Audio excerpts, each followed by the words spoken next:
बिहार में विधानसभा चुनाव के मद्देनजर राजनीतिक दल अपनी अपनी रणनीतियों पर काम कर रहे हैं। लगातार बैठकों का दौर जारी है। बहुत रस्साकशी के बाद एनडीए में सीट बंटवारा हो चुका है, लेकिन बिहार चुनाव में टिकट बंटवारे के साथ ही एनडीए परिवारवाद के आरोपों से बुरी तरह से घिर गया है। एनडीए को अपने ही नेताओं की नाराजगी का सामना करना पड़ रहा है।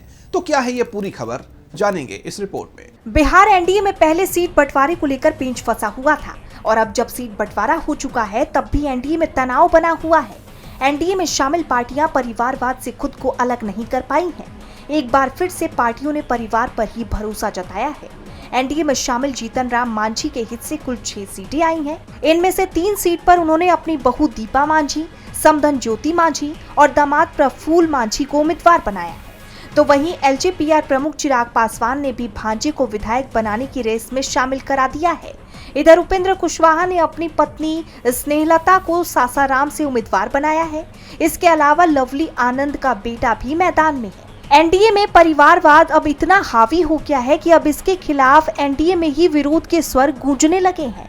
हाल ही में एक ऐसा मामला सामने आया जहां नालंदा से 5 बार के विधायक रह चुके हरि नारायण सिंह अपने बेटे के लिए टिकट की पैरवी करने लगे, जिसको लेकर जेडीयू के ही नेताओं में नाराजगी दिखी गई।